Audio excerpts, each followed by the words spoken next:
My name is Dustin Kelly, but everybody calls me DJ. I'm prior Army, serving as both a Ford observer and a military police officer. I spent the last 14 and a half years as a police officer and detective in a large metropolitan police department. Two things that I've learned throughout my career. One, everybody has a story to tell. And two, the best stories are true. This is the DTD Podcast.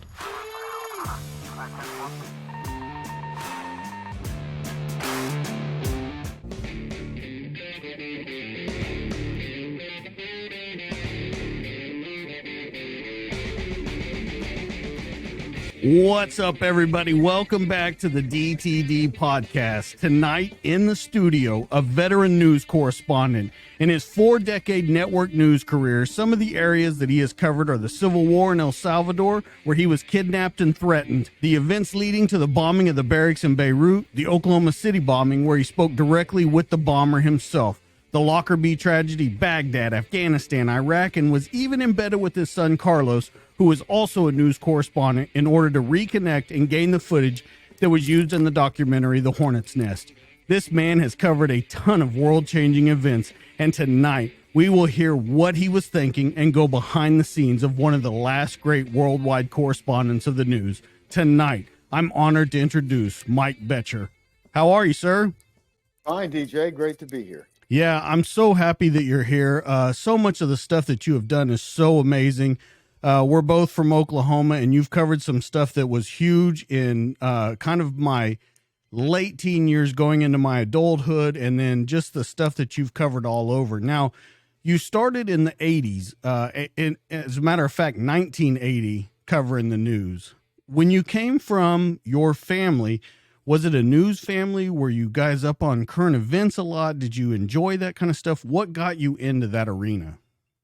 I think we're a really 1960s family. You know, when I was growing up as a young man in elementary or young child in elementary school and then going into junior high back in the 60s, you know, we would all gather around the television at night, you know, when we had dinner at 5:30 and watch Walter Cronkite. And I watched every newscast because my brother was in Vietnam, and I thought, you know, I could catch a glimpse of my brother maybe.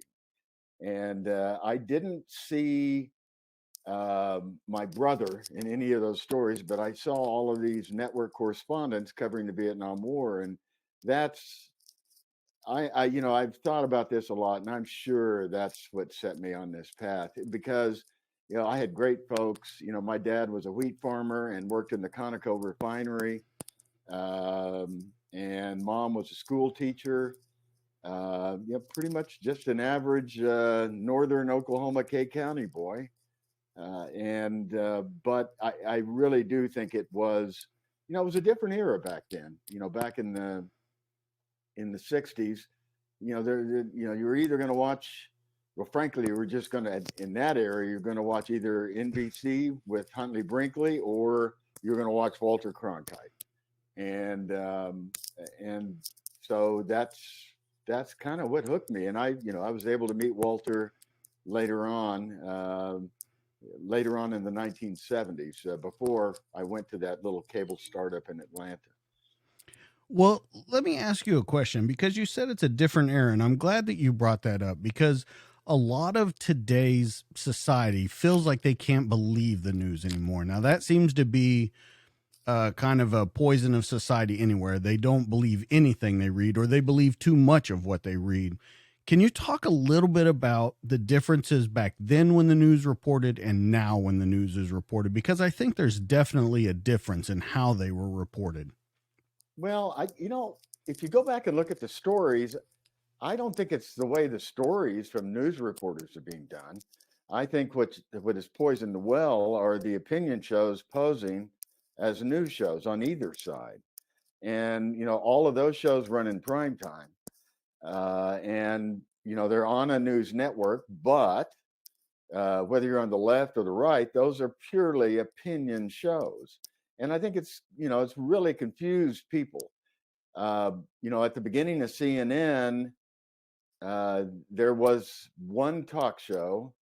And then a couple of years, I'm trying to remember when Crossfire started, and frankly, Crossfire was the grandfather of all the shows that would come.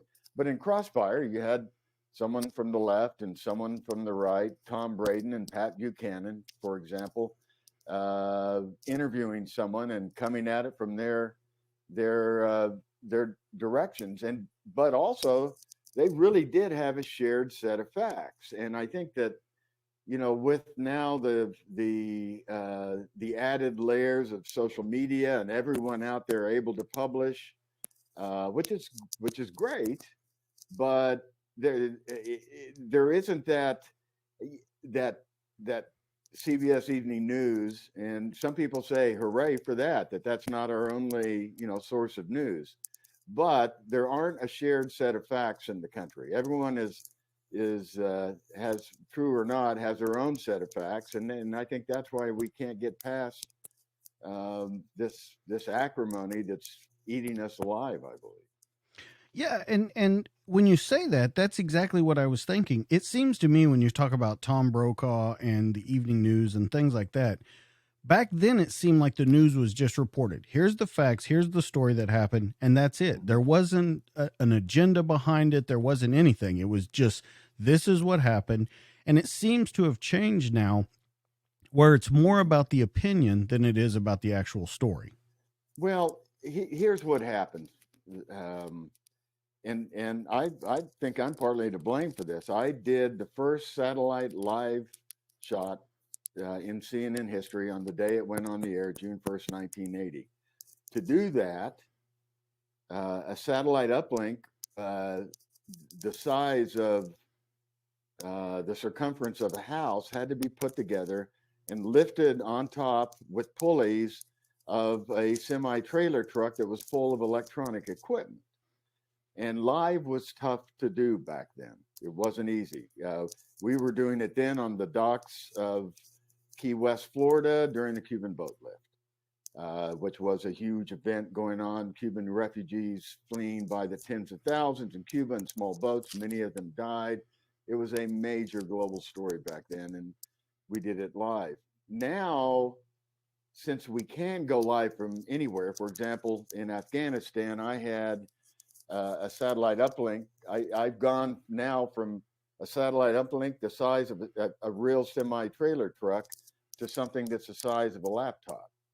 And that means that those reporters who did those stories, if you look at the evening newscast, whether it's NBC or David Muir on ABC or on CBS, you're going to see basically the same style of story you saw 40 years ago, I think. Where it changes is when those same reporters then are on those evening shows or now during the day, and they're being questioned by the anchors and asking for their opinions. And, doing live in a breaking news situation is like, doing the trapeze without a net. Yeah. And it is, it's not easy. And you have these anchors that want your opinion. And that's put a lot of correspondents in, very difficult circumstances. So that is another factor, I think, is the live shot and reporters being asked for, for their opinions on what's going on. The stories they did are based on what we have on camera and have interviewed and gone out there. You can see where we've been, who we've talked to, and what you don't see is the editing process that goes on behind the scenes. But, when you're out there live and people are asking, what is your opinion on this and everything else? I always tried my best to stay away from that and just stick with what I could see and what I had experienced and default to that. And I think that's been very confusing to the audience. Well, now that you're a professor and you teach these things, are you seeing a different kind of journalist that's coming out because you have so much of this stuff with social media, with TikTok, with Instagram, with people, like you said, kind of self-publishing and putting out there. Are you seeing people that are coming through and getting a degrees and looking at careers like that set kind of a different way than before? Not really. I mean, this is at the age where we can shape them. And what I find is not many of them, if any, are watching traditional newscasts. They're getting everything on social media. So yeah, no, they come in with different sensibilities and they gather their news in a different way. And I think part of what we have to do is teaching, before they can be news suppliers, teaching them to be news consumers as well.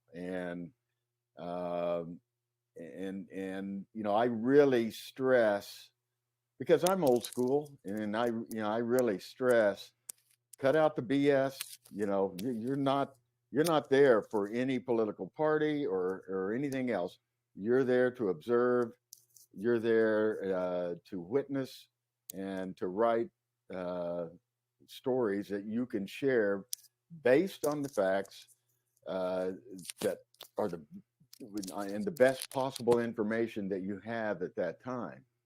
And I think that that I teach my students that you are given a great gift. You're given a front row seat to history, and once you have that ticket, you do not want to let it go. It is the most valuable ticket on earth. I can't think of a better job than the job I had for 4 decades, and that was to witness history, to be on that front row, and that's what differentiates a lot of people on different social media platforms who think they know because they saw it on TV, as opposed to those who are actually there and are witnessing what's going on and talking to people. And plus, there is on those, what you don't see, there is an entire, you just don't write a story and it goes on the air. Right. There is a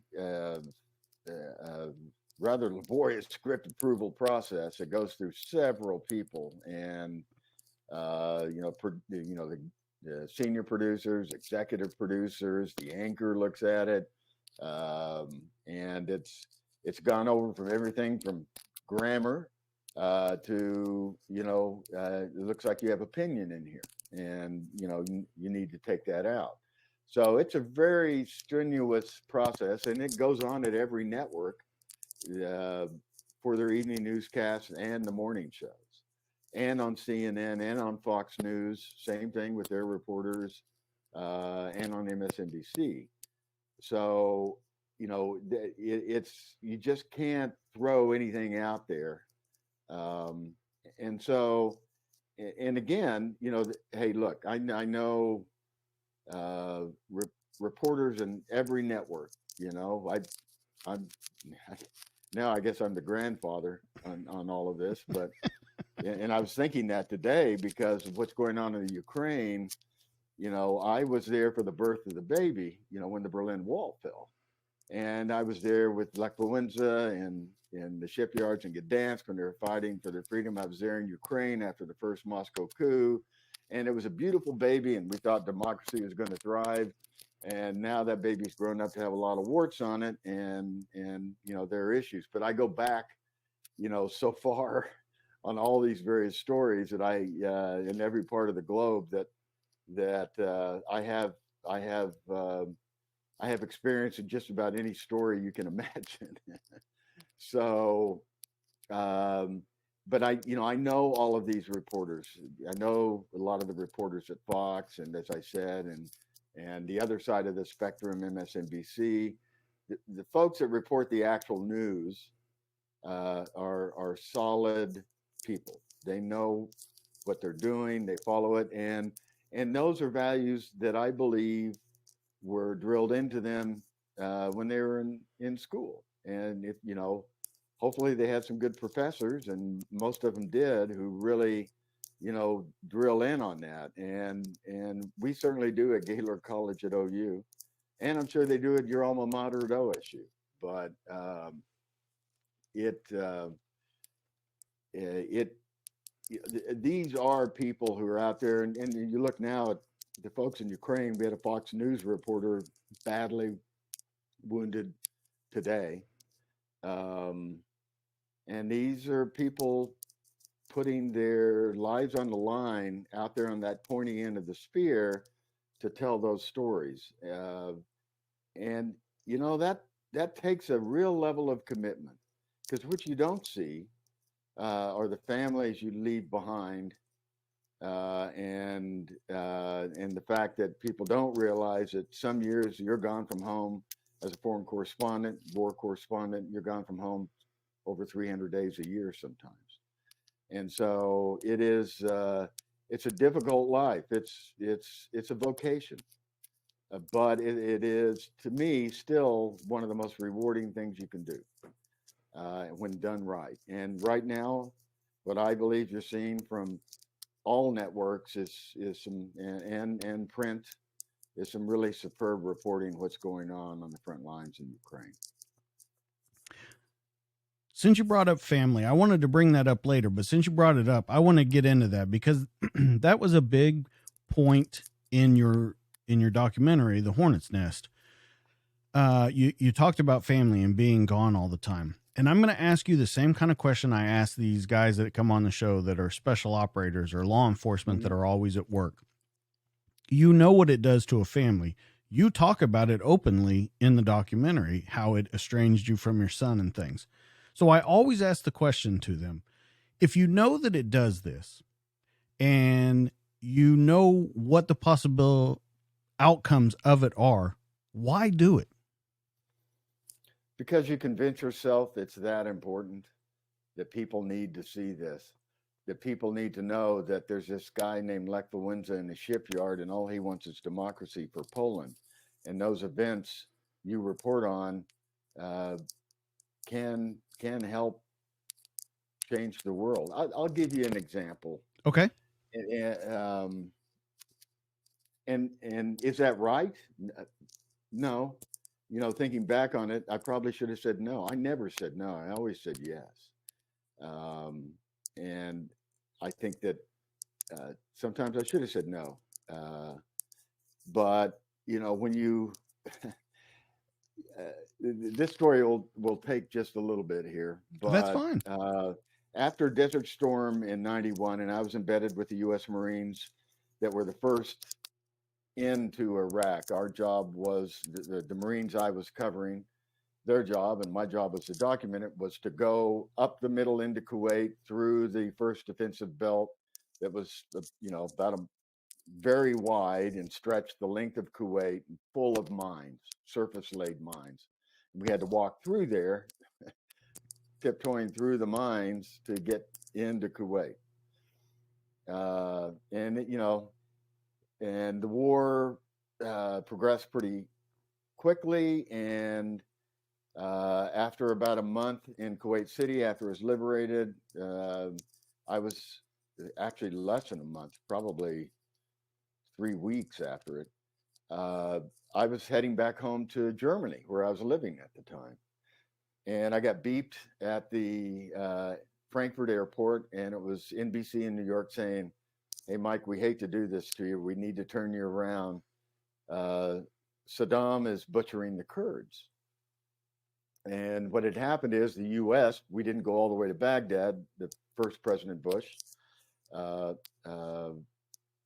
I think smartly so, decided to hold fast, kind of deplete Saddam's army, but not go all the way to Baghdad and just retake Kuwait. But we had urged the Kurds in the north and the Shia in the south to rise up against Saddam. Well, they did rise up, and we weren't there for them. And Saddam was massacring them. And this was happening in real time. And I got on the next plane, flew to Turkey, made my way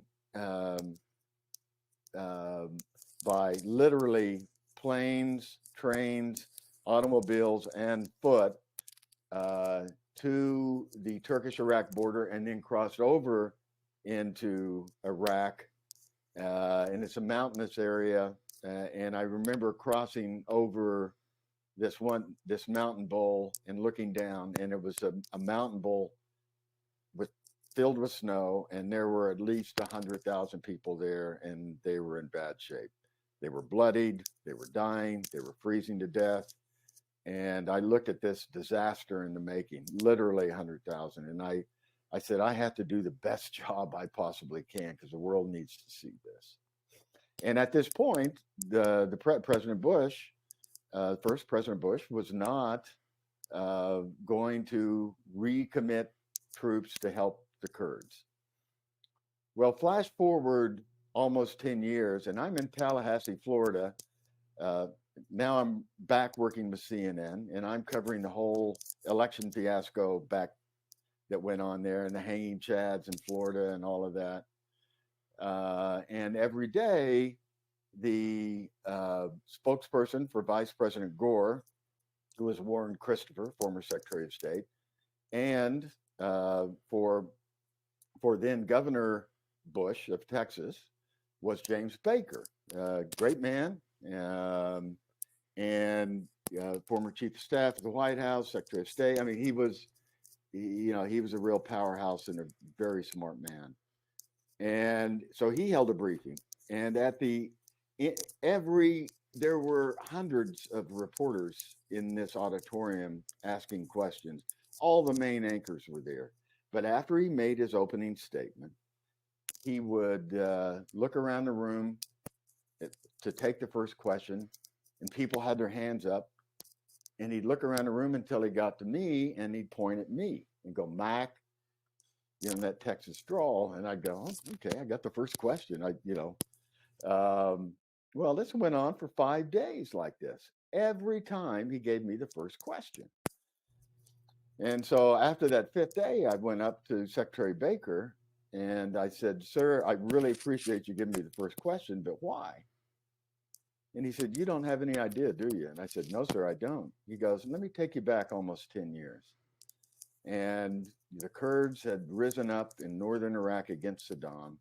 They were being butchered. They were cornered. They were about to be wiped off the face of the earth. And I was urging the president that we needed to intervene, create a no-fly zone, make a huge humanitarian effort. And he wasn't budging. And then 6:30 Eastern time rolled around when the NBC Nightly News came on. I was, back in Desert Storm. I was working for NBC. And he said, the president saw your story. And he turned to me and said, we got to go in. And, you always think that maybe my story had an impact, or does it have an impact? It's the only, one of the few times I knew that it changed the course of history. Those Kurds, those little kids, those infants who were dying grew up to be our allies and fight against ISIS. So that's a long way of answering your question. That went into my equation. I thought that what I was doing was so important that my family came in second place on it. And I was wrong. In this instance, I'm glad I did what I did, in telling the story of the Kurds. But I should have said no more. And I think there is a factor is you get addicted to being where the action is. It's true for reporters. It's true for soldiers and Marines, all sorts of different people. But right now I'm itching to get to the Ukraine. But I can't right now. I'm teaching. But this thing's going to go on for a while, and I think at some point I will end up back there because I know that area, and I know the history, and I know how this all went down. I speak a little Russian, and worked a lot in Moscow, and I know how. I think I have a pretty good idea how Russians think, and how Ukrainians think, and Eastern Europeans think. So, but that's. I wouldn't, and I tell my students in class, And I have some who've gone on to the networks, because I'm always looking for someone who has an interest in covering international news. And I tell them not to make the same mistakes I made, that the family comes first. It took me a few decades to learn that, but and as well, it's also tough on your mental health. You can't see what you're exposed to for that length of time on a consistent basis and not have it have a dramatic effect on your mental health. So let me ask you something to that then. Let's go to the flip of that coin. Let's say that you chose family and stuff. Do you think that now at the age you're at, what you've done, everywhere you've been, you would regret that?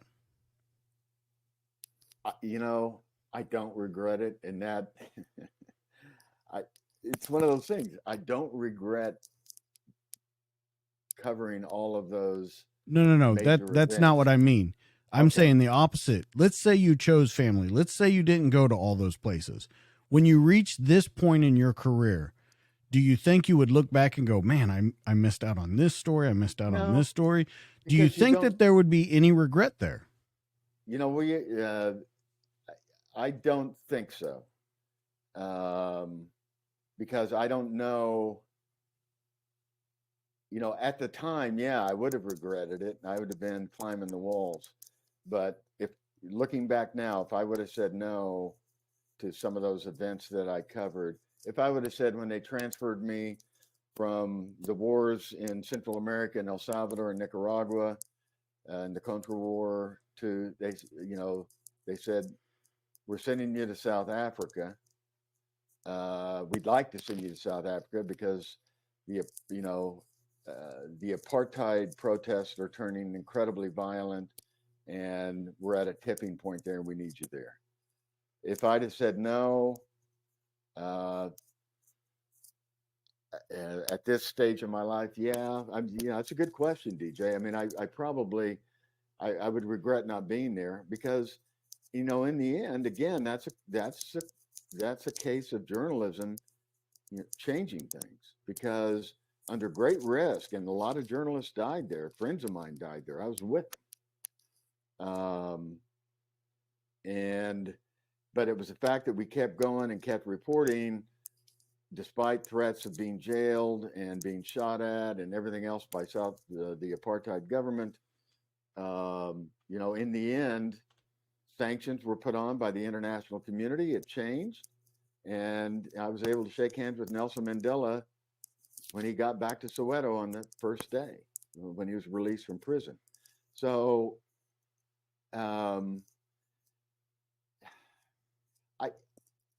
this is what I think. Okay.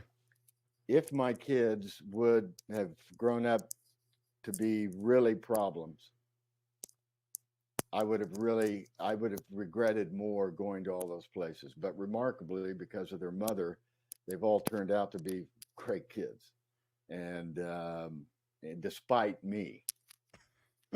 So I can have my cake and eat it too. That's very selfish, and I'll admit it. But I think that leads into my next question.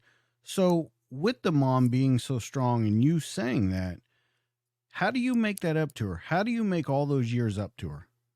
Well, we ended up getting divorced.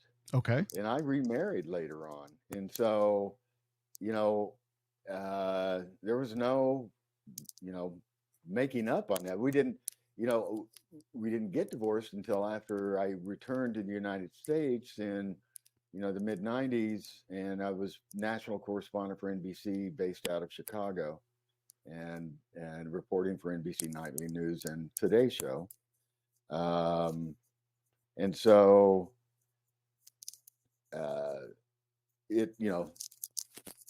events passed, that event passed me by. There was no going back on that. And so that had an impact on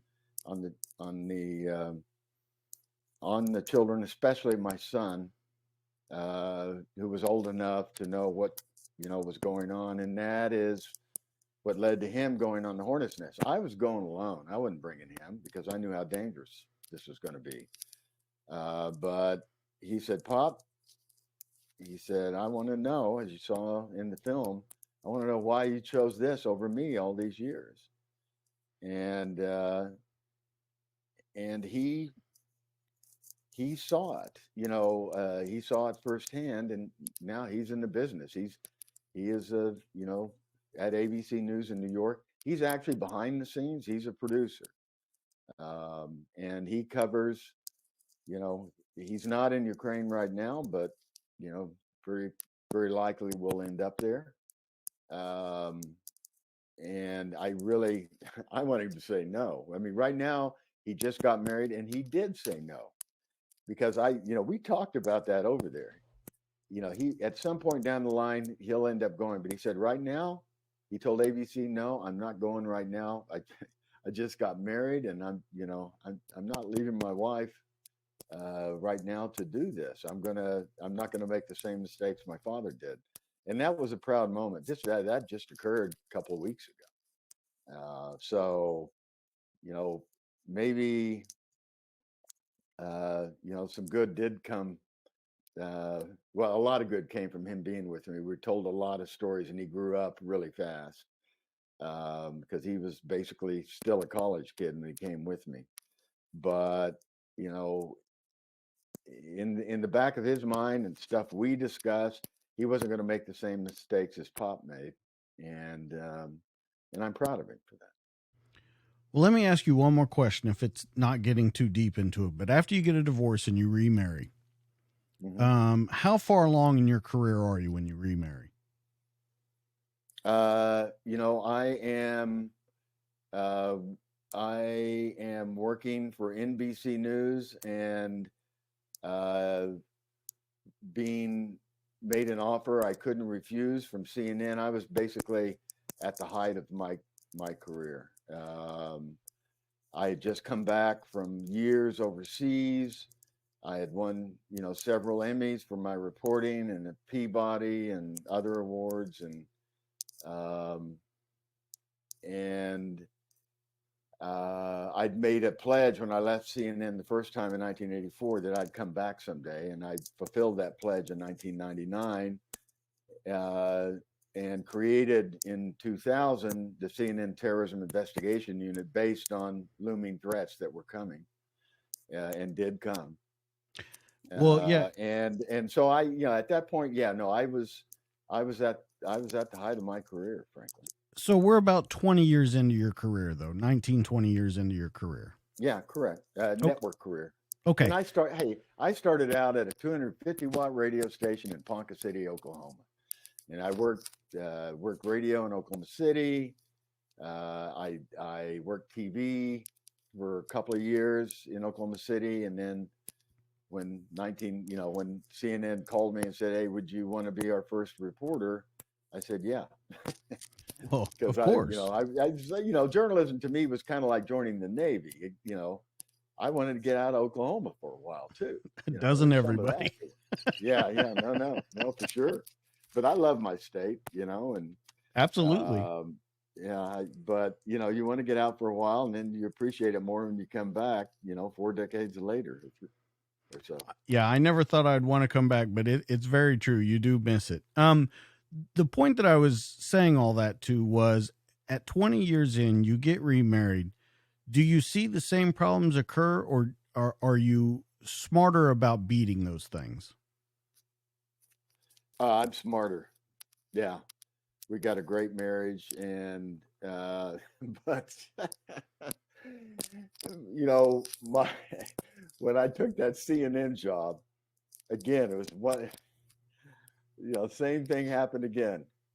I go to CNN, we're in an apartment waiting for the furniture to come. We'd found at least a real house to move into. And CNN's, at that moment, Kosovo breaks, the war in Kosovo. And I get sent to Kosovo. And my wife is stuck with all the boxes and all the moving and all of that. And, here we go again. But I did try harder this time. I was gone a lot, especially, after 9/11. I didn't come home for months, so, um, but I think I was I was able to prep Catherine, uh, my wife, for what was to come. She knew what this job entailed because I was transparent up front what this might be like, and it was. Um, but uh, we, I made really strong efforts to which I didn't do as much before. To, let's say, if I was on assignment in Kosovo, I'd have my wife come over and meet me in Italy, so when I could take a 5-day break or something, and then she'd go back home, or I wouldn't spend as long as in one location as normally I would. In places that weren't dangerous, I'd try to take her with me. So I try to do things a little different. I'm glad that you learned from it, because it seems like you really did grow from it all and kind of figured out how to continue getting both worlds, like you said, have your cake and eat it too. And I think you balanced it very well. I think as we get into it a little later on, it became a little precarious when you had to balance your son with you being embedded in the documentary. And we're going to go into full detail about that. The next part of our conversation that I want to do is I want to talk about some specific stories that you were a part of, because I think that they were world changing stories, like you've been talking about, having that front row seat to it. And I want to start with El Salvador in 85. Now, everything that I was looking, you were kidnapped there, you were threatened, all these with different execution. things. Yeah. So Yeah. I'm guessing that you were there for Zona Rosa, the terrorist attacks and all that. Is that what you were there for, or were you covering something else while you were there? Oh, I lived there. Okay. I lived there in Managua. I had 2 residences, and I was there for the Zona Rosa. I lived about 8 blocks away. We heard the bullets and rushed to the scene, and we were the first. We were the first people on the scene. Um, I can't get that out of my mind. Um, I remember that night vividly. And one thing that sticks in my mind is one of the victims of that attack that at the restaurant in the Zona Rosa. Um, you know, I remember, for some reason this continues to stick in my mind, and I think it's because I don't have to see the faces, but I can remember the fork in the hand of one of the Marines, and still in his hand as he lay there dead. No, I lived there, and that was back in the days when the networks had bureaus all over the world, where we didn't parachute in anywhere. We had correspondents everywhere, and so I lived in both locations. And when I was kidnapped, I was going to work. What was the reason? First off, I've got 2 questions. One, I want to talk about your thoughts about that night when you see that Marine. What do you think it was, with everything you've seen in your life? Because you have been a part of some major incidents. What was it about that stuck out in your mind? And I always speak on the show from a law enforcement perspective, and there's things that if I go to a certain place, I remember things that happen. What was it about that made that stick in your mind, you think? It was the fact that violence comes unannounced, and and here was a group of Marines, the embassy guards at the U.S. Embassy in San Salvador, who were just out having a nice dinner with friends and girlfriends at a popular place there. And these were young men who were doing their jobs and just kicking back for a little bit. And and didn't have a chance to fight back. I mean, you know, violence hit them unannounced, just like it hit me when I was kidnapped. You know, you don't expect, you know, you don't expect it coming, and I, you know, I don't.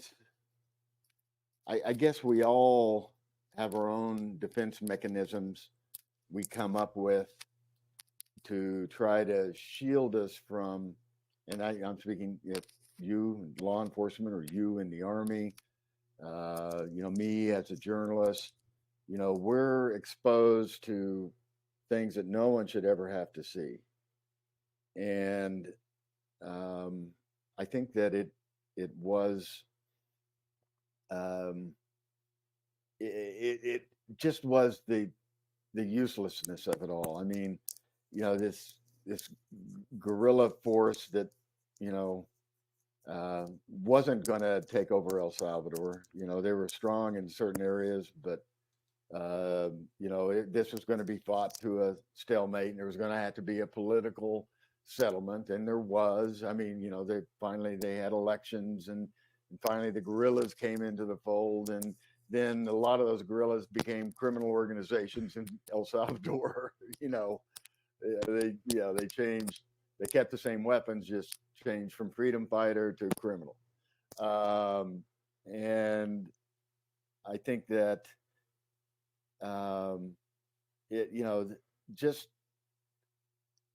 I think the thing that gets me the most are children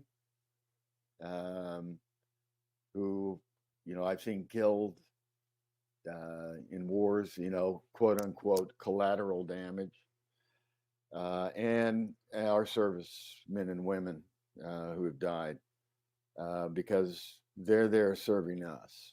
You know, that is the extreme in public service, and to see them giving their lives and being the one there, that the first one there, seeing that and knowing what that looked like, what that meant, was incredible. You know, disturbs me and still disturbs me. You know, what you do is what I tended to do all those years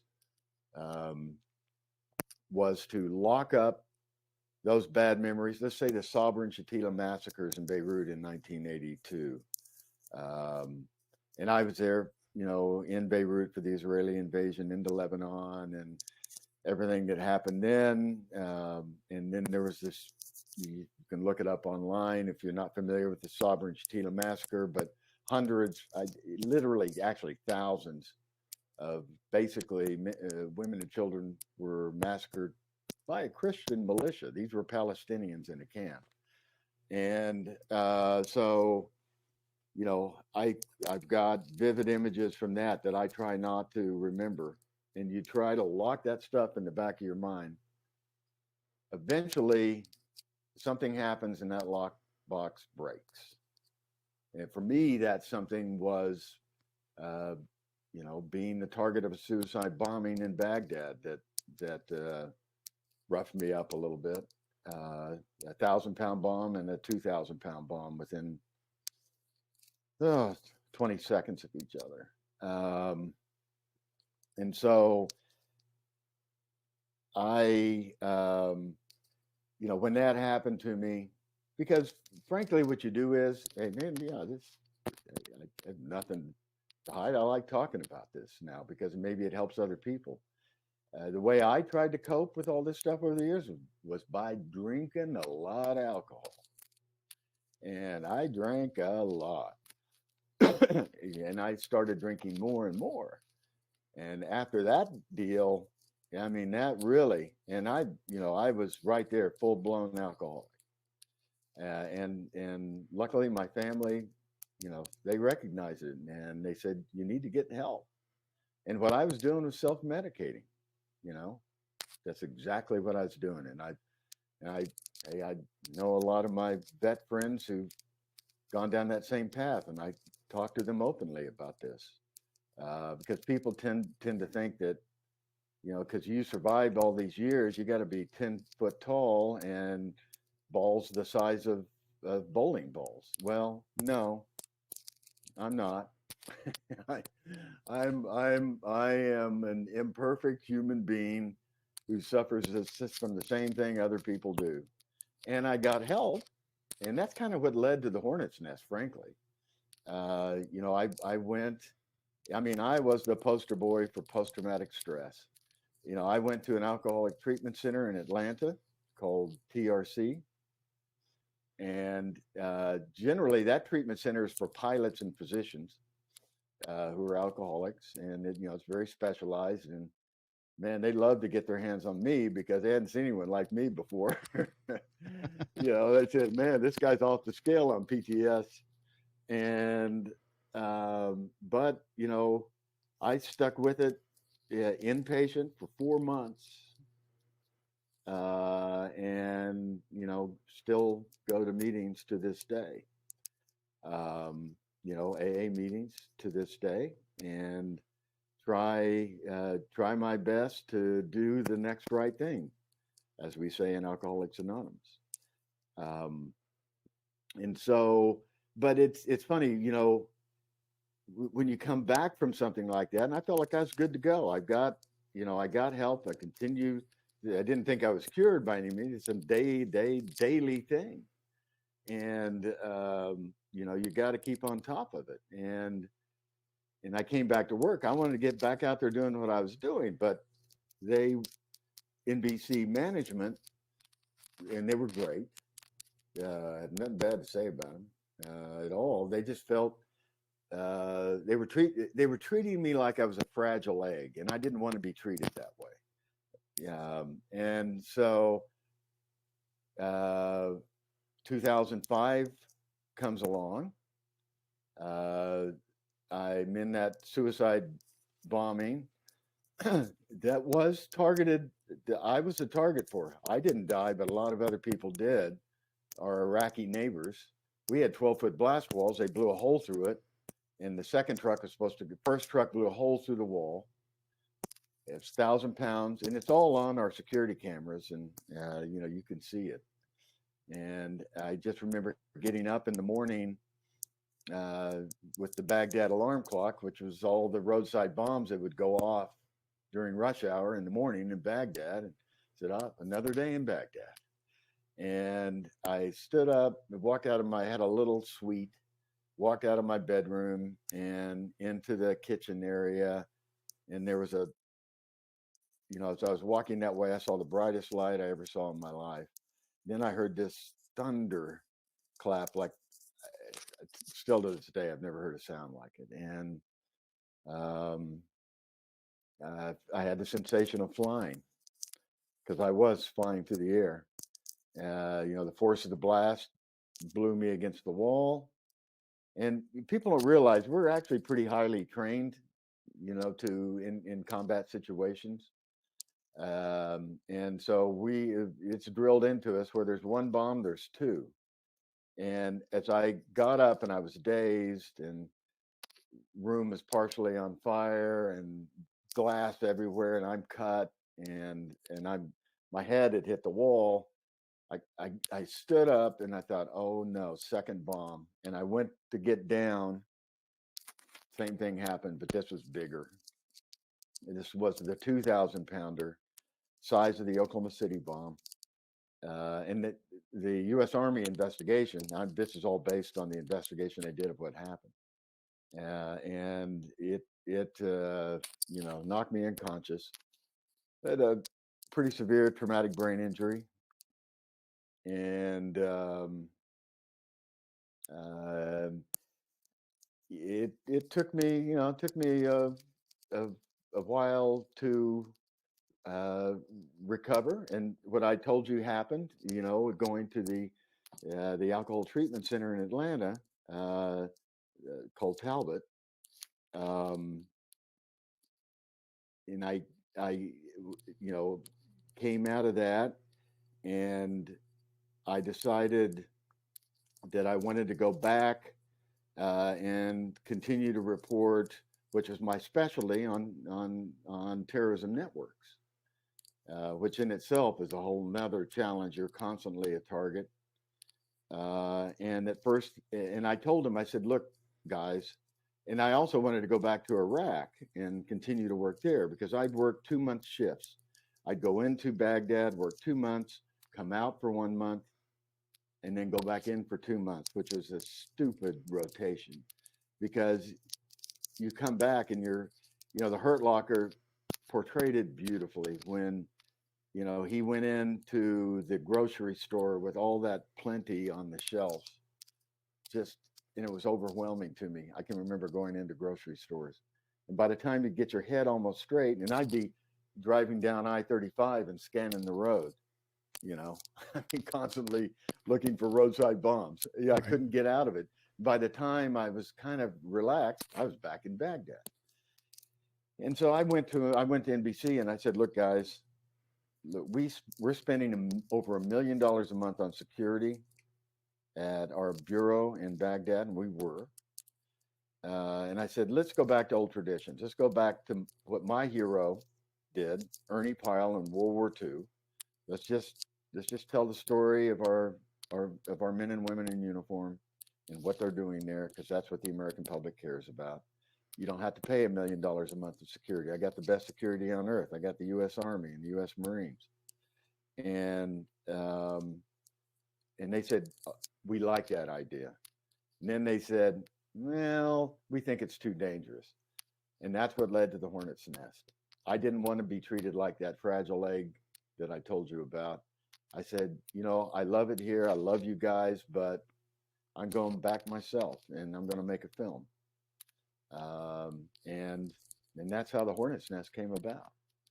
Do you think they were treating you like that because they were worried about a relapse? Do you think they were worried that something would actually happen to you? They had my interest. They had my interest at heart. Yeah, NBC for sure had my interest at heart. I didn't have my interest at heart. I thought it was and it was. I mean, I kept with it, and I was much. I could cope with it much more. I wasn't drinking, but I felt it was unfinished business, and I needed to be there. And I'm good at this. I'm good at staying alive. I mean, I'm good at getting to where things are happening and not getting killed in the process. That's one thing I'm very good at. And they were certainly looking after my interests. But I wanted it to be like before, and it wasn't. And so I did it on my own. And you know something? One door closes, as we've heard all of our lives, and another one opens. And what opened was the film The Hornets Nest, and then I ended up, I ended up working for ABC. ABC called me and said, hey, we heard you left NBC. You want to do this for us in Afghanistan? And I said, sure. So they didn't have all that history, although it's a small business and everyone knew, my story. There was no hiding. Everyone knew my story, and I was open about it. And I did a good job for ABC there. And while I was making the film, we won a couple of more national Emmys for what we did, our coverage for ABC News in Afghanistan. And it was one of the most valuable 2 years of my life. Number one, I had my son with me constantly. And number two, it was a real, my job is to cover heroes. And it was a real honor to cover those folks. And all you have to do is look at what's going on with the Russian army now and how they're operating in Ukraine, and how our soldiers are trained, and it's not a conscript army like the Russians, and although the Russians do have some highly trained professionals, but it was just an honor being there, and I didn't want to be that guy who parachutes in real fast to tell the story. My whole point on this was, you have to eat what they eat, sleep where they sleep, step where they step, or you can't tell their story and Well, take the same risks they take. you would agree that that's how you earn trust too. Oh yeah, definitely. And word got around on the battlefield. I was welcome to every unit, and people knew. I was actually probably I was the only reporter who covered Afghanistan the way Vietnam was covered, in terms of getting on a helicopter like my friend Joe Galloway did, and we were soldiers. If you remember that movie, he just hopped on it. Well, you could do that. I had the same thing. I had to tell them where I was going, but no one ever tried to stop me from going anywhere. And they wanted their stories told. The commanders wanted the stories of their soldiers and their Marines told, because they were in as much awe of them as I was. And but I went in there, and they knew, if something went wrong and we killed a bunch of civilians, I'm being report recorded. on it. Yeah. But what happened, the flip side actually happened. Let me just tell another quick story here Okay. that I haven't told before. We were on a mission in Kunar province, and I was with No Slack Battalion. This featured heavily in the film. They're the ones that lost the 6 guys on that, but on that Operation Strong Eagle, and we were trapped for 9 days fighting for our lives in the mountains. But before that particular battle, about 6 months before, there was another operation, same battalion, led by Lieutenant Colonel J.B. Val, who is now a general and deputy commander of the 25th Infantry in Hawaii. Wonderful man. And I think he should be chairman of the Joint Chiefs someday. I mean, he's that good. But we were on an operation, and it was in this operation in basically almost the same area that the Hornets Nest is filmed in. It's a few miles away, right on the Pakistan border. And this was an area no Americans had been for. The Soviets, when they occupied Afghanistan, would never go to this place. Well, we went, and fly the flag. We're here, folks. And it was a Taliban stronghold. Well, we get there, and this is all during a time of great uncertainty about our air campaign, because the Taliban had launched a rather successful disinformation campaign about civilian casualties. And there were legitimate, reports of civilian casualties, bombs. I don't care, the whole thing about precision bombing, yeah, you can be kind of precise, but it's still going to kill civilians. Right.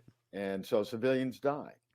But in this case, and it was such a hot topic that Hamid Karzai, the president of Afghanistan, was going to make a public, if there was one more thing, we were being told he was going to make an announcement that he wanted no more U.S. air bombardments going on in Afghanistan, which would have really paralyzed us. So I went on this operation, and I watched everything, and I was with the units, and there were no civilians killed in this. I would have seen it. And suddenly we get a call from headquarters in Bagram saying the Taliban is saying that an American operation, your operation, killed several children in a school. And Colonel Val said, well, and I'm sitting there next to him, said, I'm sitting here looking at that school now over the village. I could see it. He said, hadn't been touched. So we went down to talk to the village elders. And they didn't know there was a reporter with them. And we walked down there, and I sit kind of silently as they're saying, you killed, talking to Colonel Val, saying you killed these children. And they said, well, where are they? Said, well, they're a ways away, but you did kill them. you know, you massacred these children. Well, I knew that was BS. So finally, I'd had enough, and I stood up and I introduced myself, and I said, and I had the translator, and I said, I'm Mike Boettcher. I work for ABC News and BBC, and ABC's teamed with BBC, and so that is true. And I knew that they would know what BBC was. They probably wouldn't know what ABC was, but they knew it because they listened to BBC radio, Pashto, you know, and I said, I want to document this. Show me where these children are. I want to see the bodies. Suddenly, they all huddled up together, the elders, and then they ran off. And you know, the Colonel Val and the soldiers were all looking at each other, and I go chasing after him. And then the army goes chasing after me, and I go running after him down to a riverbed, and there on the riverbed, laid out, were a dozen men in their 20s and 30s with beards. They were Taliban who had been killed. They weren't children. They were Taliban fighters. And the fact that a reporter was there, frankly, again, that kind of changed the course of history, because they might have shut down that air campaign. Now, is that a good thing or a bad thing? Maybe we should have gotten out of Afghanistan earlier. Maybe that was a chance to get out. But regardless, having a reporter there was the only way to combat disinformation, someone reporting the facts. Well, I want to talk about, I want to get into that final mission of the Hornets Nest, but I want to go back a little bit if we can. And I want to talk about a big one that was big in my life, and I know it was big in yours being from Oklahoma. I want to talk about the Oklahoma City bombing. Sure. April 19th, 1995. Timothy McVeigh, as we know, sets a bomb in front, blows up the federal building. Go through what you're doing in your career at this point, how this affects you, and what you're doing to report on it. I'm in Chicago as a national correspondent for NBC News, as I mentioned earlier. And on April 19th, 1995, I pick up the phone to call the senior vice president of NBC News to tell him that I'm leaving the network. My contract's up, and I'm leaving the network to fulfill that promise to go to CNN. And this is 95. I actually went to CNN in 99, and that's where the Oklahoma City bombing comes in. He said, Mike, said, we don't want you to leave. And he said, we'll talk about that later. But right now, he said, ironically, turn on CNN. And I turn on CNN, and there's the Alfred P. Murrah Federal Building on fire, and the front blown clean off of it. And they said, there's a Learjet waiting for you at Midway Airport. Be on it. And I raced to Midway, got on that jet with my team. We landed in Oklahoma City, I would say around 12:30. And, you know, this wasn't just, you know, I wasn't in Beirut, or I wasn't in Kosovo, or I wasn't in South Africa or El Salvador. This was my home. And it upset me. And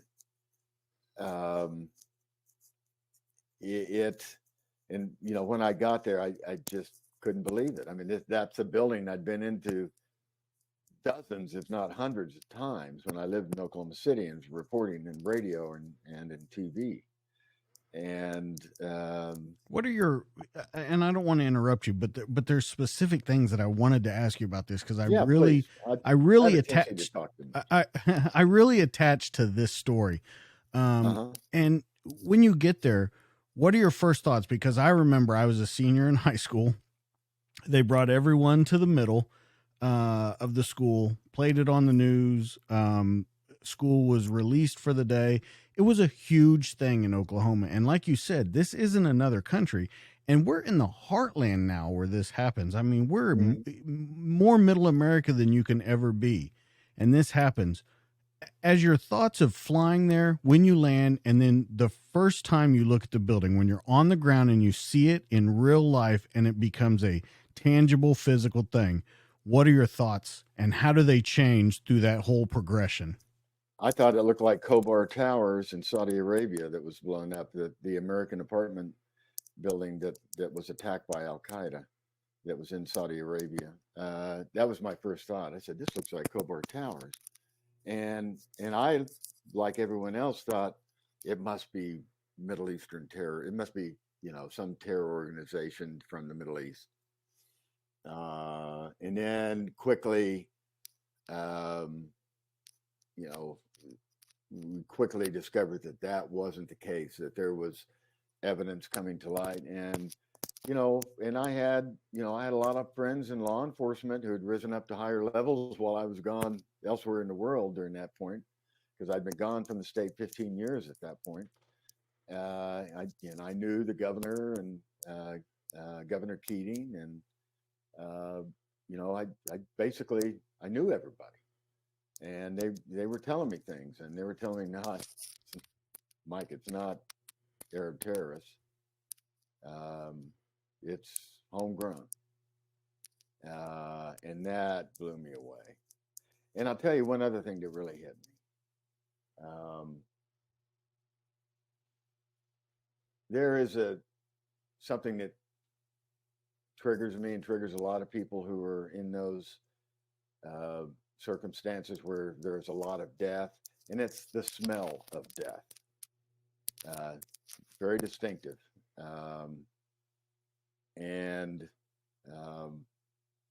After about day 3 there, day 2, day 3, I could smell that, and it brought me back to 13 years earlier in Beirut, where I had that same smell in that Sabra Shatila refugee camp, where as far as you could see, there were dead bodies. It brought me back to that and said, where the hell is safe? I thought, we had that, I was overseas and we didn't have to really worry about that at home. And here it was at home, a place I called home. And that was a hard pill to swallow. And so I wanted to get to the bottom of it. So for the next year, my job was to figure out what happened. I was dealing with various, extremist groups in various places around the country, trying to tell the story of violent extremism, homegrown extremism, and also figuring out, how everything went down. The original indictment in the Oklahoma City bombing lists Timothy McVeigh and Terry Nichols and Fortier and others unknown. And I'm convinced to this day, there were more people who knew about this plan than those 3. That was my job, and part of that goes because I covered terrorism so much. But when I was a kid at the University of Oklahoma, people don't realize this, but Oklahoma had the first terrorism studies program in the nation under Dr. Stephen Sloan, who is still a mentor of mine. He's still alive and lives about a mile away from me. Wow. Here in Oklahoma City. And I live a mile away from the bomb site. I live just north of downtown. And there are cracks in my basement here in this house we live in that happened when that earthquake hit from that 2,000-pound bomb. And that's why I was always called on for that sort of thing, because my paper I did for when I was in college was the vulnerability of the U.S. pipeline and refinery system to terrorist attack. And I was sneaking into refineries, showing how easy it was to get in and doing that sort of thing. And I was a refinery kid, so I knew how to do that. I knew my way around a refinery. And but I knew quite a bit about terrorism. I'd experienced it myself in real life and witnessed it, and so that's why I was always called upon to do this, and that's why I wanted to see what was going on in America, where we could have that kind of terrorism we associate with events in the Middle East. How could that happen here? And that was really something that weighed heavily on. At that point, when we're talking about terrorism, and that's, you know, your specialty and stuff, when you see Ruby Ridge, Waco, Oklahoma City, those are kind of the trifecta. Are you seeing, as a reporter and as a correspondent, are you seeing that there's a rise in homegrown terror at this point? And have you seen it grow even more now? Or are we still mainly focused on foreign terror? I think we're still, up until 3 weeks ago, we were focused primarily on foreign terror. I mean, I think, and I think that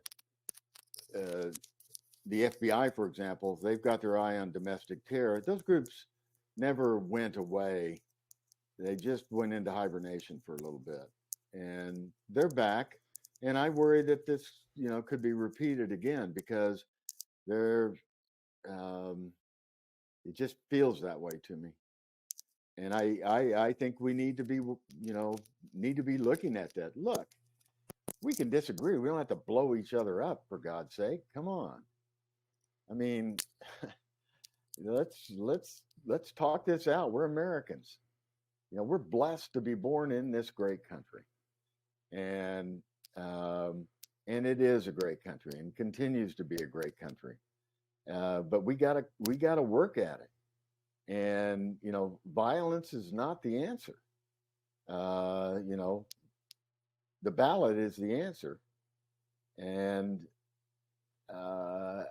I worry that what can happen is, you know, what happens in Ukraine this spring will set the course of history for the next 50 years, the global order. I really firmly believe that. And I believe, because it is so important, everybody's eyes are over there. And I'm really concerned we'll take our eyes off the ball, and we'll have, again, a repeat of an Oklahoma City somewhere else in this country. I worry about that. Well, can you go into that a little bit? I want to talk about McVeigh and you interviewing him, but you brought that up, and so I'd like to stay kind of on that hot iron of, with everything happening there, you think that will change the course of the world for the next 50 years? I mean, there has to be some big stuff behind that to change the course of humanity for 50 years. Yeah, it'll change. It will change. I mean, it already has changed it. I mean, that great Russian threat, that army that we were, you know, so worried about, turns out to be kind of an empty shell, frankly. If they're not on a rail line or a main highway, they're in trouble, because they can't resupply themselves, and that they're usually, you know, they're sitting ducks. They just, you know, they have the numbers, they have the nuclear weapons. Basically, they're a second-rate, third-rate military power with nuclear weapons, is what they are. But isn't that the most dangerous kind? Yeah, can be. But look, what Putin is doing is using the threat of nuclear weapons to get his way. And you know, I've come around on this in the last 3 weeks a little bit. I was really worried about a nuclear exchange. You know, I'm a kid who grew up doing duck and cover drills during the Cuban boat lift, not the Cuban boat lift, during the Cuban Missile Crisis. You know, I can remember in first grade doing that. Remember that you would hide under your desk to stop a bomb. Yeah, I know. And now they cancel school if it snows. And I always laugh. We were proud of the fact as kids that Ponca City was on the Soviet Union's list to hit, because most of the jet fuel in the nation is refined in Ponca City. So we were that kind of made us important, you know. So I think he's using that cover to get his way, and he's going to keep doing it. He is. He's my age. He was in Berlin the same time I was, and I know how he felt because the joy I was feeling rushing Brandenburg Gate with the East Berliners, which I did. I was right there with them as they ran for the Brandenburg Gate. And everyone has seen the photos of them up on the wall. Well, I was right there with them. That joy I was feeling that night, he was being crushed. His soul, Vladimir Putin's soul as a KGB officer, was being crushed that night. And that's what I know what motivates him because I was there. And can we talk about that a little bit? He's not going to let up. And I actually think we're either going to fight this war eventually it's either going to be in Ukraine or it's going to be in Poland or Romania or Slovakia or the Baltic states.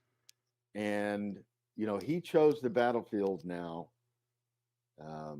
in Ukraine. And frankly, turns out that may be the perfect battlefield from which for us to fight him. Because, as a person who worked in the old Soviet Union and just saw how miserable it was, I mean, they're back to those days now overnight because of all the economic sanctions. They're back to that now. And I really think that we, there's a risk. There's a risk he could use nuclear weapons at any time. But I think that, again, a bully, the best way to confront a bully is to go head on with him. You can't keep giving him rope. And I've really changed my mind on this in the last 3 weeks. And I think it's just the, typical old style Soviet tactics of surrounding a city and, destroying it and taking it that way. And I think I really do firmly believe that the course of events, what system's going to win out here. I think a lot is at stake right now, and I don't think people are feeling it. We feel it. We're paying the price at the gas pump. Prices dipped today, so prices are going down a little bit on gasoline, but that's kind of what we're paying. Those people over there are paying for their lives.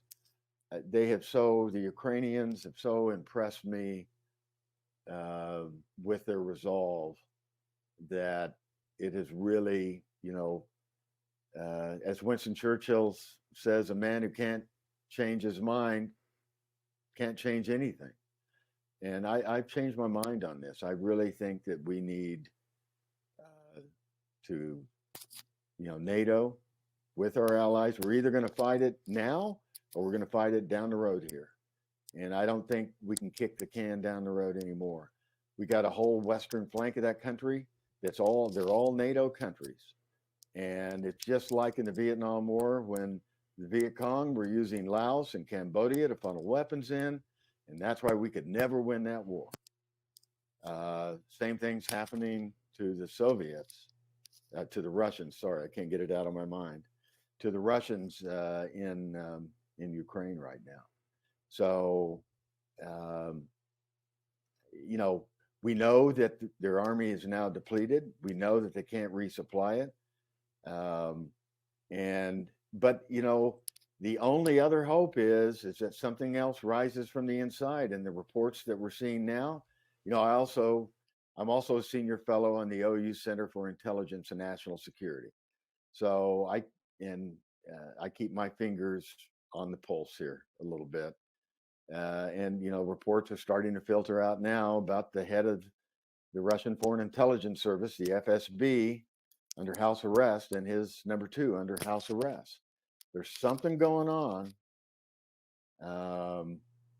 And are you saying a coup? I think, that is a possibility, and that would be the best possibility for everybody, that someone, takes inside Russia, takes Putin down. And that may be wishful thinking, but there's something going on there.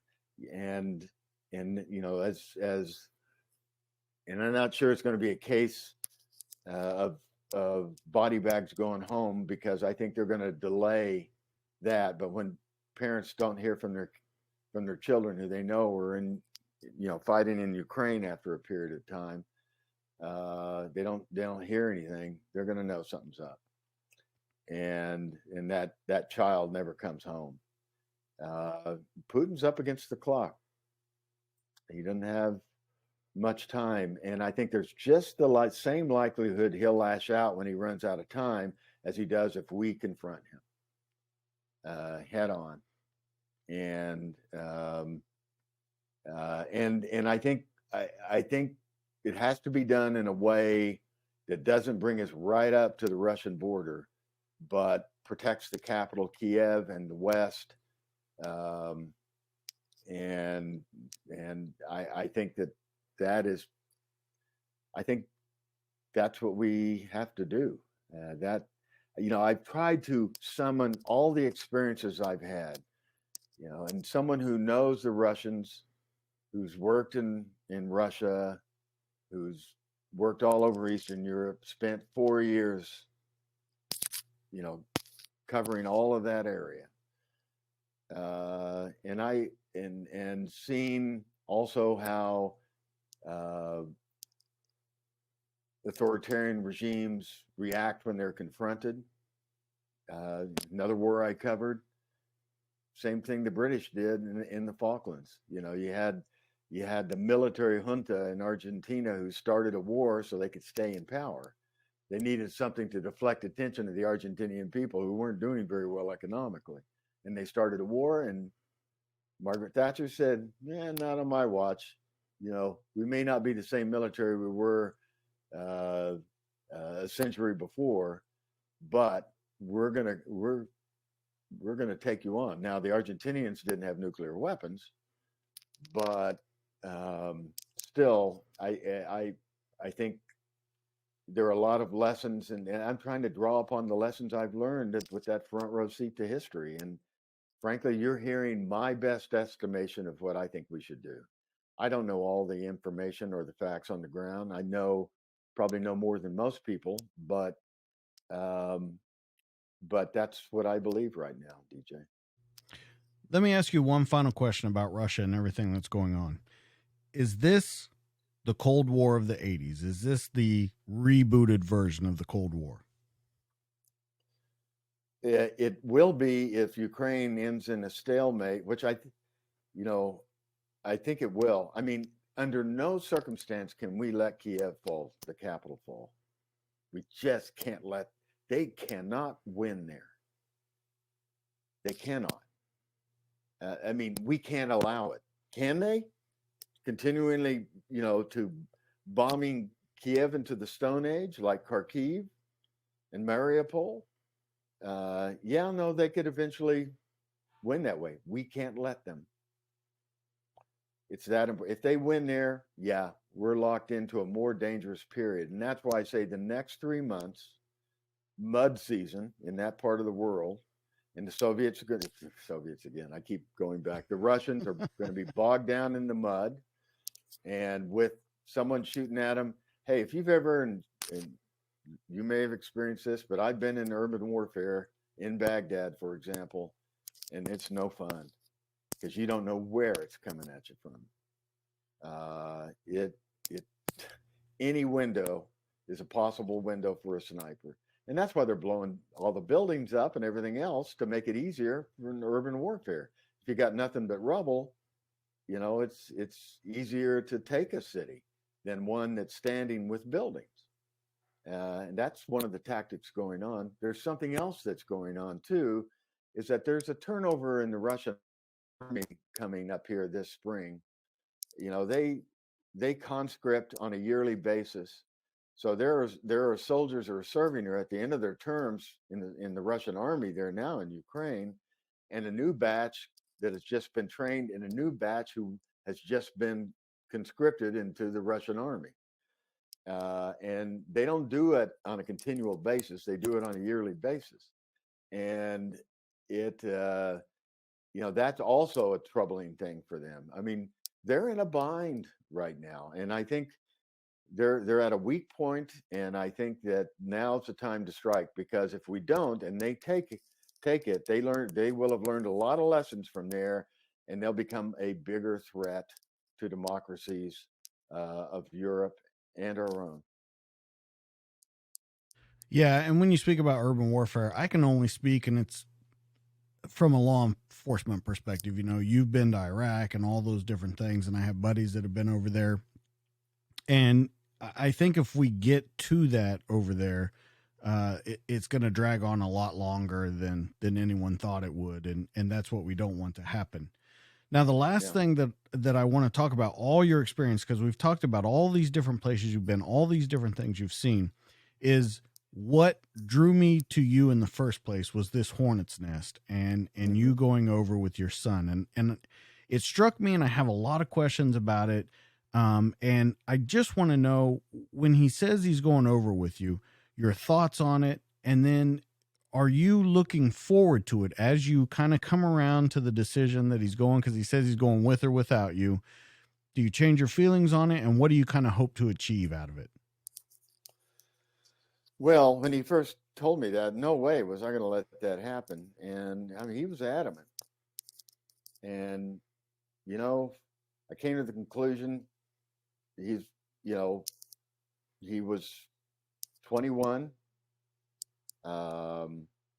and he was making that choice, and I felt I owed it to him. Eventually I felt that way, but I knew he had no idea what he was getting into, and I did, and I didn't like it because I actually prefer working alone now, because I don't want anyone else killed if something happens to me. It's just me. I don't want anyone else hurt or killed. And I was constantly, at the beginning, trying to train him up in a real hurry. But it's impossible. You can train all you want, but when you hit real life situations, that's where you put that into practice and you learn. And he learned very quickly. So yeah, he did. He had some of my DNA there, and I saw how he was performing, and plus, it also helped me because I was always the oldest man on the battlefield when I was in Afghanistan. There was no one except for village elders. There was no one older than me there. No one in the military,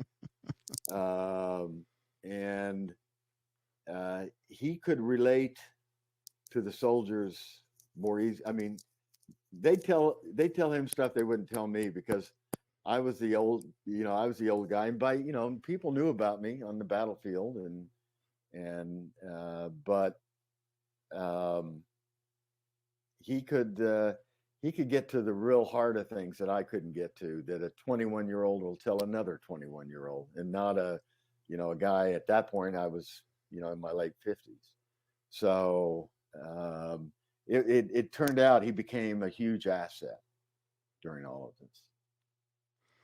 What were you hoping, once you come around to it and decide, this is going to happen, you're starting to train him up? What are your goals for it? What do you want to achieve out of this going over there? Because you were together for 15 months, right? Actually, it was a total of 2 years. So 15 months. That it was actually more than 2 years. It was 15 months straight in there in Afghanistan, and then we had done Iraq before that together. So Carlos's first experience in combat was in Iraq.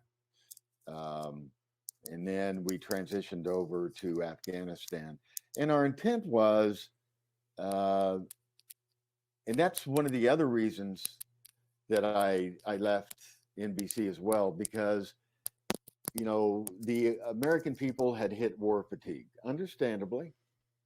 But still, you know, when the surge was there, we had over 200,000 troops between Afghanistan and Iraq. And because of war fatigue, the networks were seeing that when the story would come on about the war, people were turning channels. You know, and they can measure all that. So they were doing less stories on the war, and I just did not think that was right. I felt that, you know, we asked for those people to wear the uniform of the United States of America and represent us abroad, and then we send them over like the Romans sent their legions and forgot about them until they had a parade for them and they came back from Gaul, you know, or somewhere like that, fighting the barbarians. And I just did not think that was right, that we needed to pay attention to the sacrifice that they were making. And so that was the motivation behind the Hornets Nest.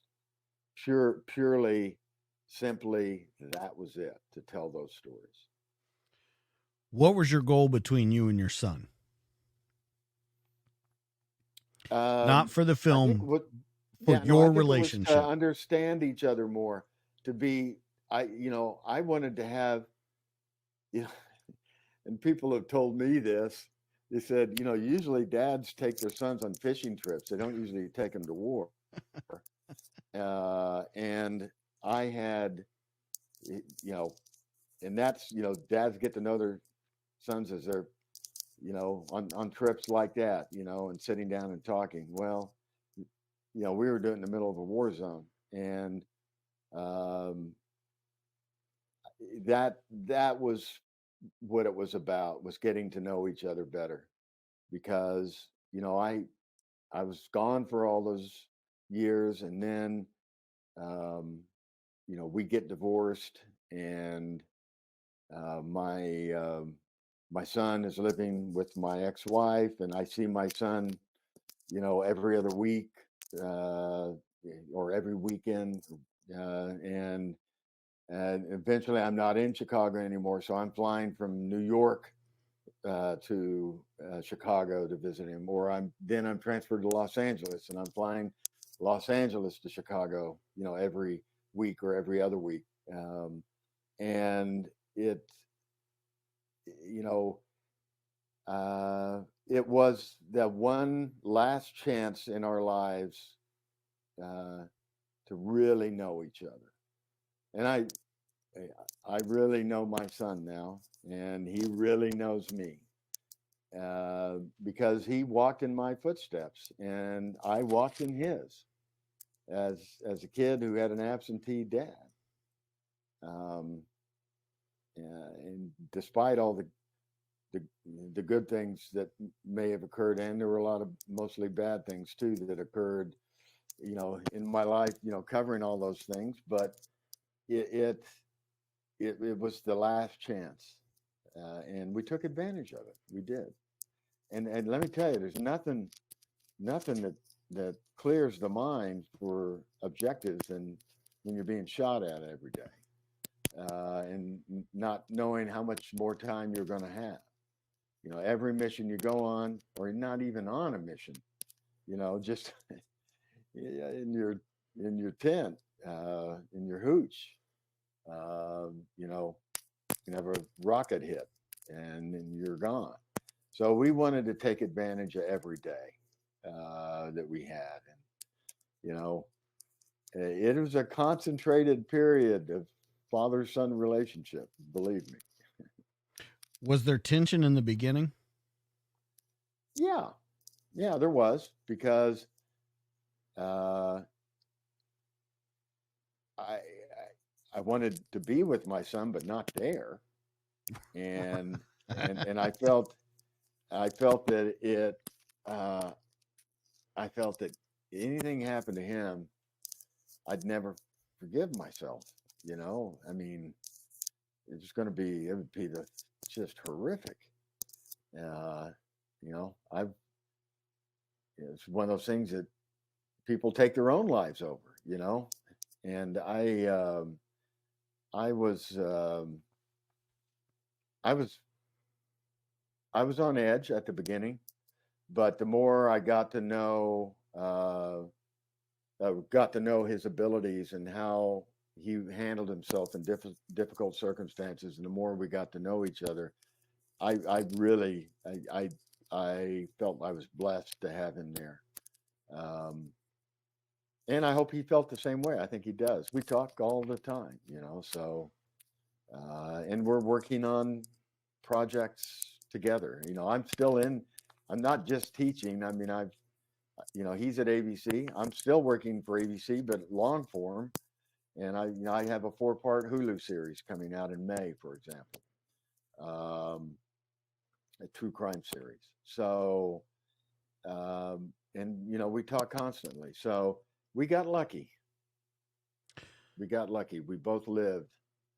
But a lot of those uh, young men that we knew didn't come back, and they weren't there for their sons, and that's why, and their daughters when they came back. And I saw, women medevac and women soldiers coming in as working with the women in villages who were trapped there with us. There's no such thing as you're not on the front line. Women on the front line, they were there, and performing, just fantastically, just doing their jobs, what they were trained to do. And so, I just, it was an honor to be able to see all of that, and at the same time reconnect with my son. So the final question about you and your son: how much didn't you know about him when you get there? And how much did you learn about him by the time you're done with all this?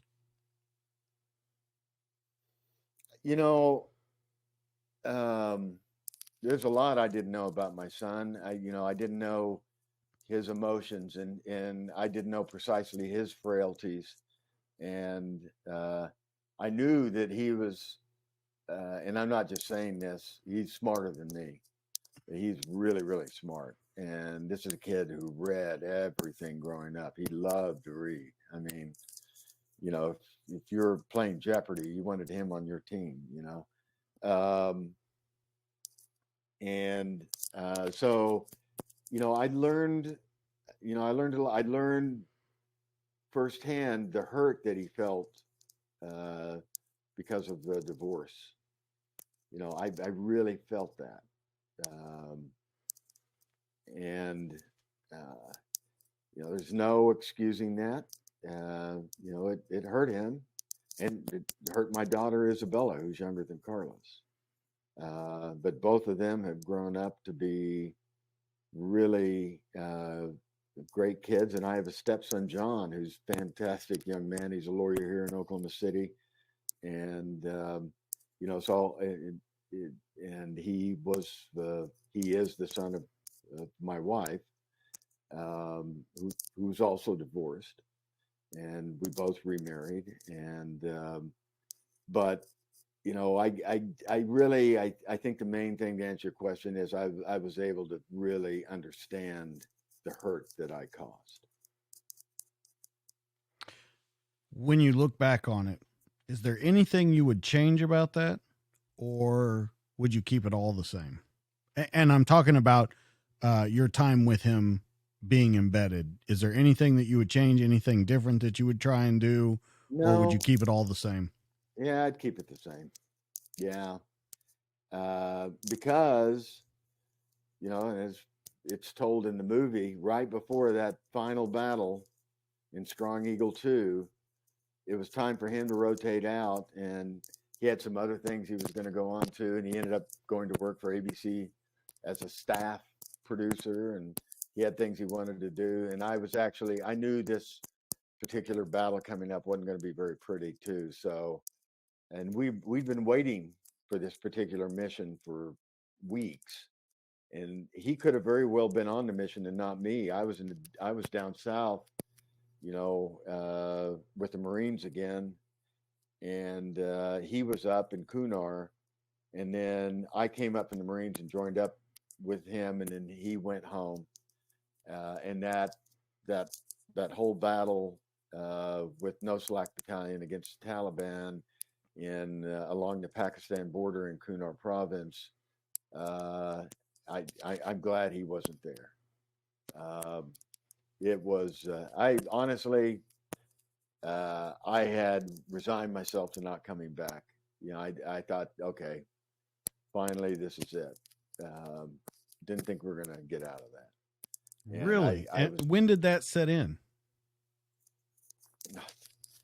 When they opened up on us, we landed in Chinooks. So what had happened is this was a change in tactics. Before, we were coming in low and going high. So that meant, American soldiers were coming in MRAPs, Humvees, and we would be at the base of the mountains fighting our way up. Colonel Val had a different doctrine that he was developing. We go high and move down, and then have a force below as well, and then trap them in the middle. Well, that worked for a while in other operations, but the Taliban, they're not stupid. They're smart. They've been fighting in those mountains forever. And so they adapted, as the enemy always does. The enemy always has a vote. And they voted to going mid-mountain and hiding until we passed through. And then we were between them on the high side and the low side, and basically surrounded on all locations. And the force that was further down below, they were getting hit from the opposite ridge line. So we were all getting hit simultaneously. And when it came into hand grenade, Taliban were that close. They were hand grenade range. I said, okay. And people started going down and calling for help, calling for medics. And I knew Taliban were really close, within a few feet to where I was. I thought, this is it.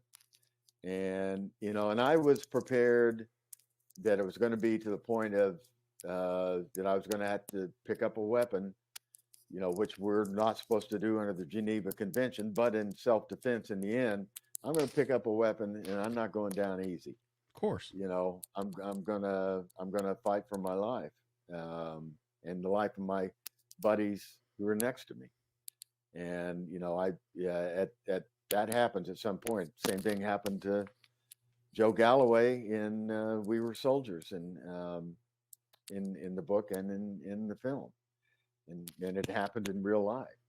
I didn't have to pick up a weapon, but I thought it was going to come to that, because we were having quite a few wounded, and 6 killed almost immediately.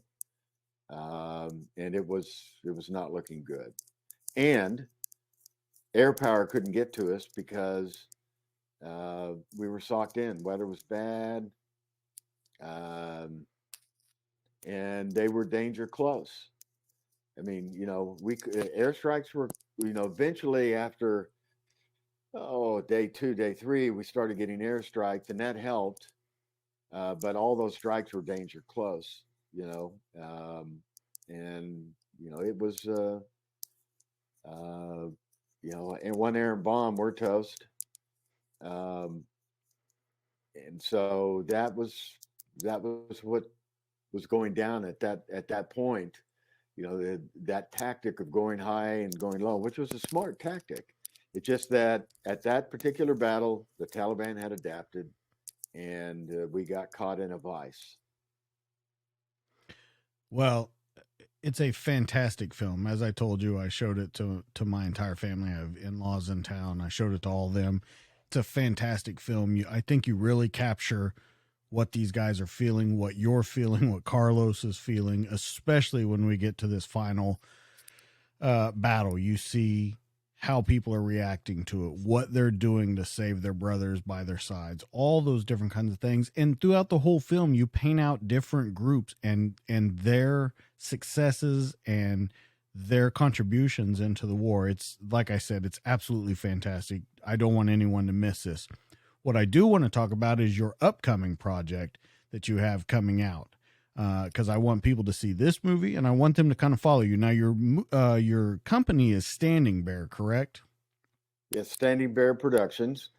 It's called Standing Bear because I'm from Ponca City, Oklahoma, and the chief of the Ponca tribe was Chief Standing Bear in the 19th century when the Poncas were moved from the northern plains to Oklahoma. Standing Bear's son died on the way to Oklahoma in the Trail of Tears, the Northern Trail of Tears. There wasn't just one Trail of Tears from the east and the 5 civilized tribes that came up, like the Cherokees, Chickasaws, Choctaws, Seminoles. There were Northern Plains tribes as well, and the Poncas were some of those. And his son died on the way down, and he wanted to go back to Nebraska to bury his son. The Army would not let him. He went anyway and was arrested. There was a trial, and it was the first time a federal judge ruled in that trial that Native Americans were actually human beings. And so Standing Bear is the Martin Luther King of the 19th century. So I'm influenced by that tradition from my hometown. I'm not native, but I was a native dancer for a while. I can't grow up in certain towns in Oklahoma and not be steeped in native history and native culture and traditions. And so that's why we called it Standing Bear. The project that I'm doing with ABC concerns the Girl Scout murders that occurred in 1977 that I covered as a young reporter. 3 Girl Scouts murdered in their tent and raped. It's horrific. These were 8, 9, 10-year-old girls. The man arrested for it, Gina Roy Hart, was found not guilty, so the case remains open. And we go back revisiting what happened and who might have done this after all these years. And it's because I'm going back through history to stories that I covered that aren't where there are still questions. There aren't answers yet. And so I want to answer those. That's one thing I want to do before I die, is go back to a lot of these different things. So the first one up is this, and it will be a 4-part, 4 one-hour episodes on Hulu. I'm co-producing this with ABC News Studios. I'm the executive producer. And then in June, there will be 2 hours on ABC Primetime, a shortened version of that 4-hour that drops on Hulu. What's it called? The title, right now, the title is, the working title is still the Girl Scout Murders. But that may change. We're in the final editing right now. So we're getting close. We have to deliver to Hulu by later this month. And then they need 30 days to check everything and make sure everything is perfect, and then it drops. So anyway. What's your drop date on that? I'm sorry. We don't know yet. Yeah. Oh, so okay. We don't know exactly. So we're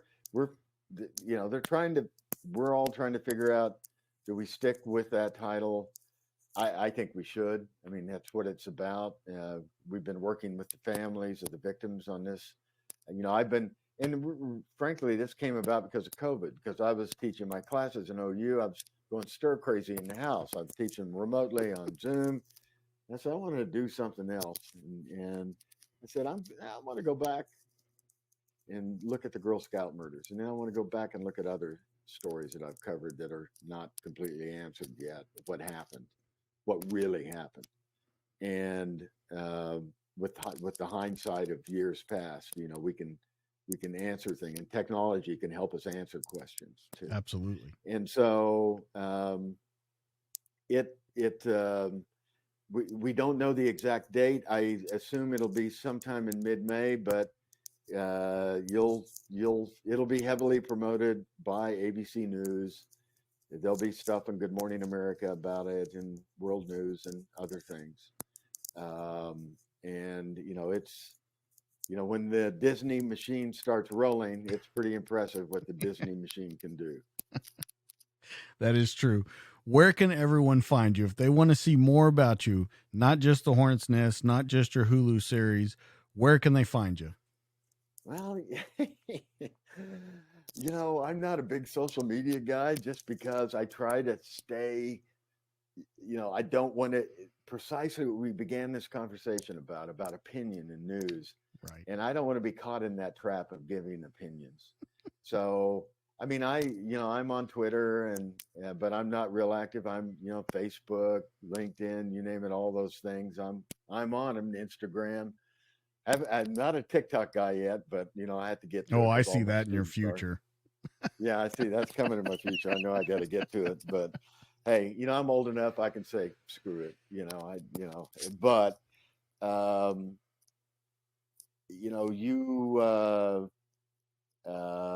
you'll see this coming up. You can find the Hornets Nest on Prime and also on Hulu. But on Prime, was on Netflix. The other producers of the Hornets Nest tell me that it's now, I don't know, I need to double check this, but it's now the largest selling war documentary in history. Wow.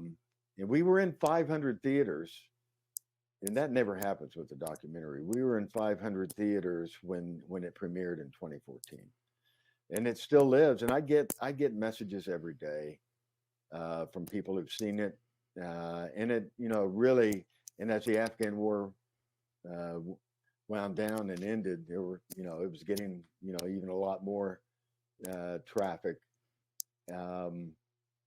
and so you can see that film there, out there buried in somewhere in those gajillion gigabytes or gajillion digits or whatever that are out there. Some of my old stories that exist, because I'm pre-internet and post-internet,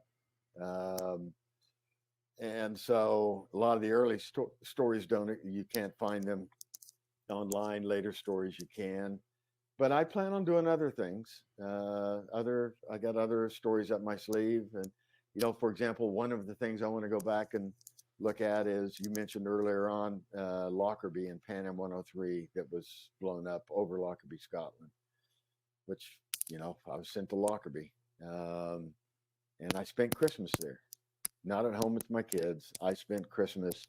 Our office was set up in a bar, which wasn't a bright thing to do because, we were also depressed. We were also drinking, in the office, where it was a Scottish bar. You can imagine. Yeah. And, just to see what, the things we saw, you hear about planes crashing, but, until you're on site of something like that, this was an actual explosion in midair, and the things you saw in trees and on the ground are totally unspeakable. But I don't think we have the full story on that either. So there are many things I want to go. I want to go back to Oklahoma City bombing, find out, okay, were there others? There are things I want to do while I'm still alive. And, I'm not going to get to all of them, but I'll get to as many things as I can do, as long as there's some company out there like Hulu and Disney that sees the value in doing that sort of thing. Well, I'm looking forward to all those things that you're doing. I would love for you to go back to El Salvador and do some of that stuff too.